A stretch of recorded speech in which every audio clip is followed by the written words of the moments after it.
This is definitely worth bringing up. Um, big shout out to Gilbert Arenas, man. I don't know what's going on. I don't know what happened.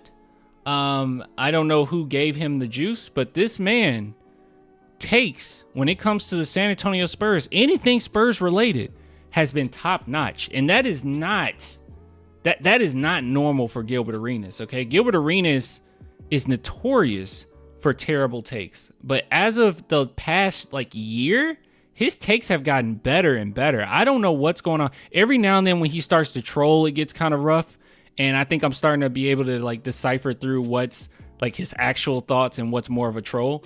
But dude, oh my goodness, he has been on top of it, and he's been the most sane person on his podcast, which it should be that way. But yeah, he's been the most sane one. He's been awesome. I don't know what to say. Yeah, let's take a listen to what Gilbert Arenas has to say. And the reason why I want to watch this is because what we can also look at is this article, which shout out to just Jay for actually posting this, because oh God, dude, I hate these types of arguments when it comes to Chet versus Wemby. I hate it. Oh, I hate it with every fiber of my being. All right, let's listen. This is how you look at the situation. One is 19, one is 21. What did the 21-year-old look like when he was at 19 years old, right? I can tell you this, he wasn't in the NBA averaging 19, right? Now, at 21, we see what Chet looks like. What the fuck is Wemby gonna look like at 21? 2 more years. What is Wemby gonna look like at 20? That's who you're gonna judge Chet against, right? You're judging him against an older player now. At the same age, when Wemby gets to 21, who is he gonna be? Is he gonna be averaging 17 and 10? Or is he gonna be averaging about 25, 26, and 12? Yeah. There's your fact. What do you think Chet is gonna, what do you think Wemby's gonna look like in 2 more years at that age, 21? When we're saying 21 turning 22. And you saying it without a player like SGA, Just period. What do you think he's gonna look like? Well, let's not jump to conclusions though. I mean, at the point when he's 21, he should have a very good player with him. So Wemby got trash. Hey, knock it off. We're gonna have to do a segment on Sohan. Knock that off. It's not even gonna be a comparison. They're not even gonna be on the same planet. Because at 19, when they both was 19, they're not on the same planet. Right. One was in high school, college, playing that style. One is in the NBA. They're not on the same planet right now. We're just judging it because they're both rookies. We're not looking. You got to take age as a factor. One is in the NBA with all this pressure. The other one was getting into college. All right. So with that being said, phenomenal take. Very articulate. I mean, he broke it down beautifully. Yeah. Look, I think sometimes people misread the whole Chet versus Wemby thing, because while I do believe there's without a doubt, I've seen enough Chet, enough Wemby. I think without a doubt, Wemby's a better player. It's not just potential. I hear a lot of people say, oh, it's just potential. He has the most potential. No, I think he is just a better player. He's just better than Chet Holmgren. And the reason why I say that is because there hasn't been a matchup thus far with Wemby that I've sat back and was like, ooh, that looks rough. Or everybody that had concerns about his frame, oh, that's really going to come into play. Yeah, Wemby needs to, gain a little bit of muscle, maybe a little bit more muscle, a little bit more strength. It's not saying muscle, more strength, sure. But for the most part, it hasn't really shown to be an issue at all. When he went against Rudy Gobert, he was still Wemby.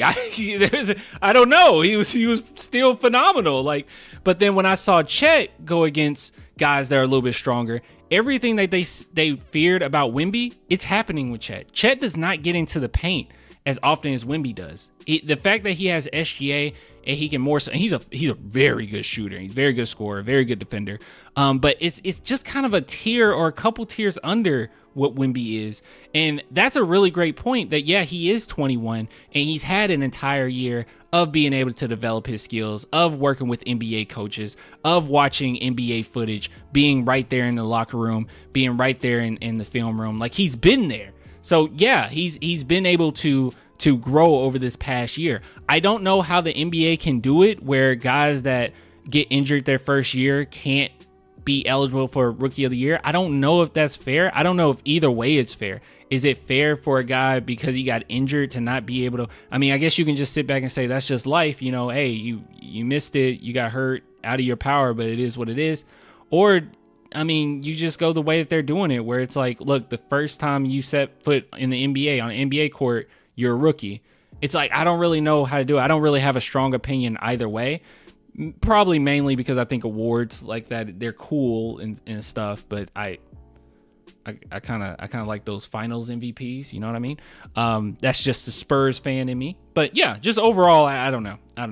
And I do want to bring up some numbers as well, some analytics when it comes to Wemby and Chet. One thing that I've noticed, and hopefully I can just bring it up on demand because I didn't have it up.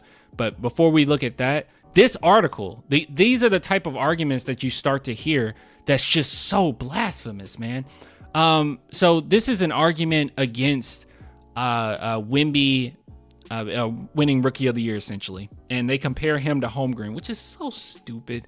And this person said it perfectly. Number one pick goes to one of the worst teams in the NBA, is then immediately penalized because his team is bad still. Never seen anyone care about efficiency or team record until now for a rookie. Sure, y'all got it. So here we go. It said, and that comes with the territory, my boy. I know this is true, but it comes with the territory. But right here, so his plus minus gap over Wembanyama sits at 216. Holmgren plus 91, Wemby negative 25. Who cares about plus minus? I swear, this is the most overblown stat in the history of the NBA. Like, it doesn't matter. Like, if you're on a bad team, if you're on a very young team, who cares about plus minus? There's nothing you can have phenomenal games and still have a poor plus minus. It doesn't mean anything.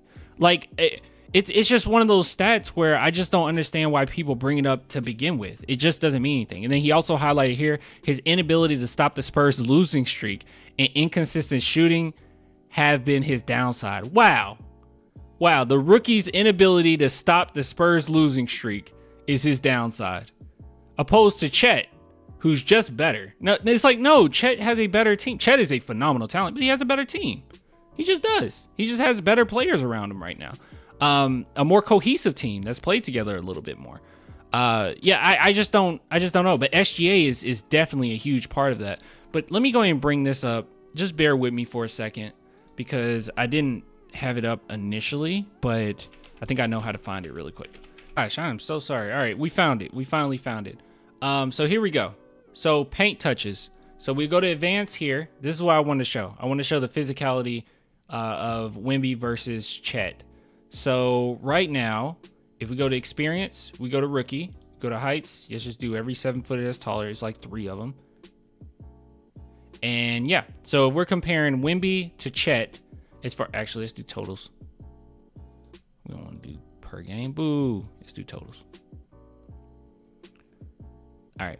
So total touches when it comes to paint touches. So you can see Chet Holmgren 78, Wembanyama 130. So this is anything that's around the paint at all. So this could be cuts. This could be, it's just literally anything. Anything that has to do with getting in the paint. Wemby 130 to Chet's 78. So yeah, a quite significant difference. Almost double that.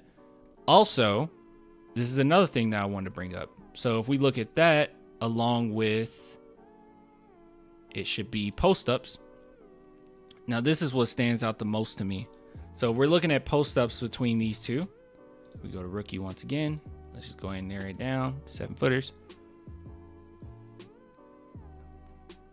Why do we keep doing that automatically? Totals. Yeah, this is very eye-opening for me. So you got Chet's 2 post-ups. 2. Opposed to Victor Wembanyama's 55.